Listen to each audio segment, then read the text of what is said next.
আচ্ছা হাসা করি এখন কথা কনছে হাঁস পুরনে গুন দেখি আনগু মুখে তুনি কিনিও লেলা বারান না আনগু কি কিনিও না কেতে গারান জান না আসারে মানিয়ে জানগুর লগে শেয়ার করুম একটা আচার বানানির ব্লগ।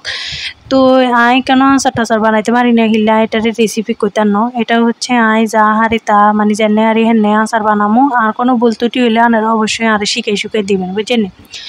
তো আনারা বেগুনে বালা আছেননি আলহামদুলিল্লাহ তো আল্লাহর অশেষ রহমতে বহুত বালা আছি। তো ইങ്ങനെ প্রথমে আয়ের যে দিমু হচ্ছে বড়ের আচার দিবেলে ইങ്ങനെ আয় পাঁচফোড়নে গুনের বালা করে টালি লইছি বুঝছেন। পাঁচফোড়নে গুনের টালি লইছি অনেক গুনের হচ্ছে হাড়া তেকা সুন্দর করে এগুনের গুঁয়ে করি এলাম কারণ এগুলো গুঁয়ে করতে হয়। তো কোনো সময় জীবনে কোনো সময় আচার টাচার বানাইনো এটা হচ্ছে ফার্স্ট জীবনে ফার্স্ট আচার বানানি। তো মনেতে খালি খুদুর মুদুর লাগে আসলে ওইব না নইব না কি ভুল হয়ে যায় আবার রান্নাগুলো শেয়ার করলে আন্নারাও কমেন্টে উল্টাপাল্টা কথা কইবেন হিলে ডরাইয়ের মনে মনে।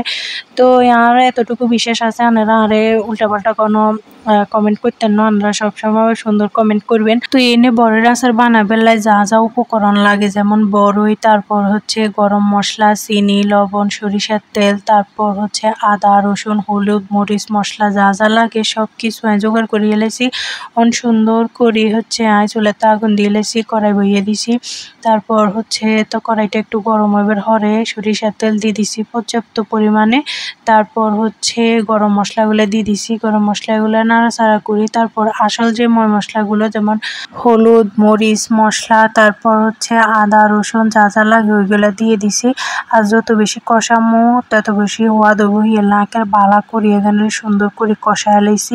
তো দেখছেন নি মশলা এখন সুন্দর করে কষাইবার হরে আর সুন্দর করে বড় যেগুন আসিল ওগুন দিয়ে লেছি বুঝছেন। তো ওই আনগো কাছে আসলে আচার খাইতে কেচ্ছা লাগে আনতা তো আচার খাইতে বালাই লাগে তবে বানাইতে কেন খট করি বুঝছেন নি সবসময় আম্মুর ঘরে দেখছি আচার বানাইতে তো কোনোদিনও ট্রাই করি না আজ হচ্ছে মানে মনে একটু সাহস লই চলিয়েছি।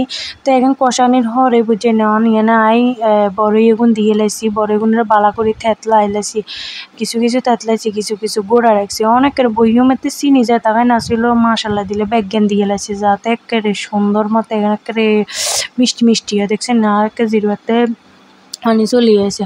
তো অনেক তো বালা করি কষাই টসাই এখানে একের উল্টে যখন এখন গলে গেছে না তখন আবার গরম এই পাঁচফোড়ন মশলা এখন দিয়ে লেছি দিয়ন বালা করি এখানে লাই চাই মিক্স করি মানে যত মিক্স করবে এত হওয়া দেবো আর একটু থেতলা লাইলে আর একটু ভালো হইতো একটু কম মানে বুঝি না হিলে গোড়া গোড়া রয়ে গেছে। তো তারপরে বালা করে থেতলাইবার চেষ্টা করছি। তো যদি আচার বানানির কোনো স্টেপ ভুল হয় অবশ্যই আপনারা কমেন্ট করে জানাবেন কারণ শিক্ষার কোনো শেষ নাই। আর আজকের ভিডিওটা এই পর্যন্ত আর ভিডিও কেমন লাগছে অবশ্যই আপনারা কমেন্ট করে জানাবেন আর অবশ্যই চ্যানেলটা সাবস্ক্রাইব করবেন। আল্লাহ হাফেজ বেগুনেরে।